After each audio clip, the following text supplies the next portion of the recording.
and local with coverage you can count on. This is WNEMTV5 Wake Up. Good morning, everyone, and thanks for waking up with us. Today is Saturday, August 29th. I'm Blake Keller. I'm in for Ashland Hill. And we begin with some breaking news overnight. Black Panther star and actor Chadwick Boseman has died. Now, Boseman had been battling colon cancer since 2016. A statement posted on his Twitter account says he died in his home with his family and his wife by his side. Boseman had been filming fan favorite movies in between surgeries and chemotherapy, like Marshall, The Five Bloods, and Avengers Endgame. Now, in the statement, it said the role of King T'Challa in Black Panther was the honor of his career. Boseman's breakout role was in 2013, playing Jackie Robinson in the movie 42. He died on Jackie Robinson Day, an MLB tradition, honoring the first black player in the league. Boseman was 43 years old.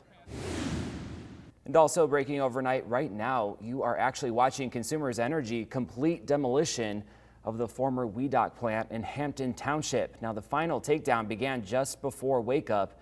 Consumers say Beerline Companies, Inc. are using an explosive felling technique in order to remove it. Now, if you remember, the demolition process began back in 2017. The coal-fired plant began producing energy in 1940 and ran until it was retired in 2016.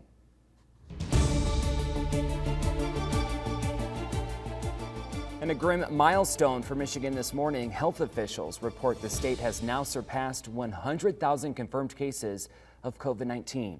Yesterday, the state added nearly 800 more infections and 6 more deaths. Michigan is now among 20 states with 100,000 cases or more.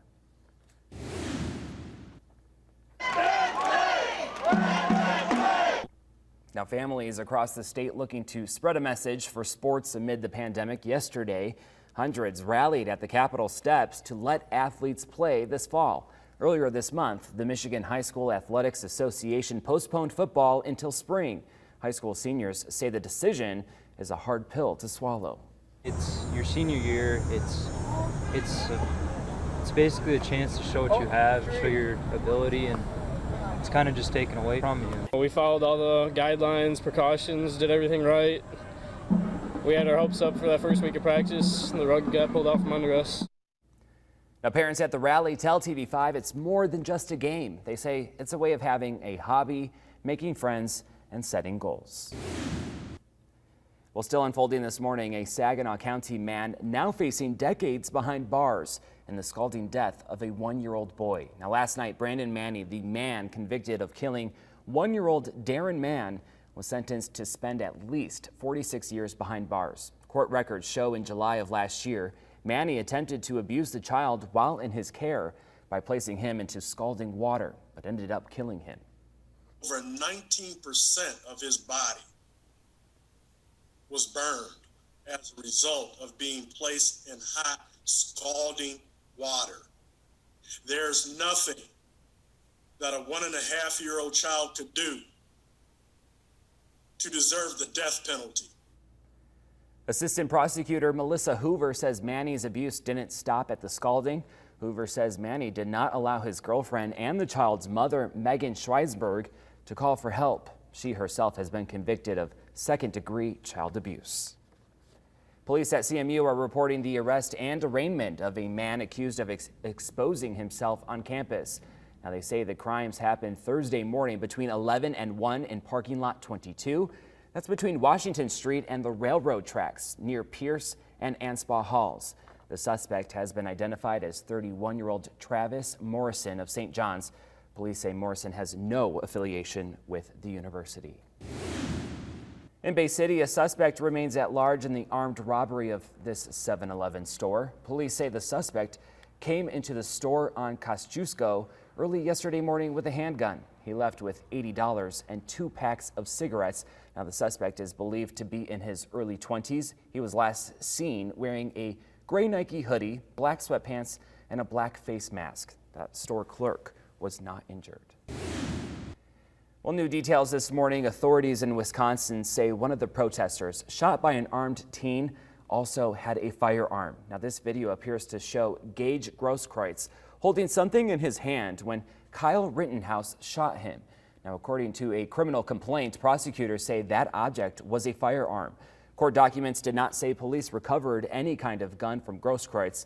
He is currently in the hospital and underwent surgery Thursday. Police say Rittenhouse shot and killed 2 other people in Kenosha Tuesday. Now Rittenhouse is facing homicide charges. He was due in court yesterday in Illinois, but a judge agreed to postpone his hearing until September 25th. Joe Biden and the radical left want to set us on a path to socialism and decline. Now, a day after the Republican National Convention, Vice President Mike Pence came to Traverse City for a campaign rally. He addressed supporters at Cherry Capitol Airport, pushing President Trump's record on the economy, border security, and supporting law enforcement. And the president hit the road to New Hampshire, all while taking shot at his Democratic opponent. We're going to have an unbelievable next year unless somebody stupid gets elected and raises your taxes. Now on Twitter, Biden blasted the final night of the GOP convention as a super spreader event. That's because most of the people there could be seen without masks. And also on the heels of the Republican National Convention, the Trump campaign is claiming success. Yesterday, a campaign spokesman says they raised $76 million over the party's 4-day convention this week. In a statement, RNC chairwoman Ronna McDaniel says the convention's message clearly resonated with real Americans.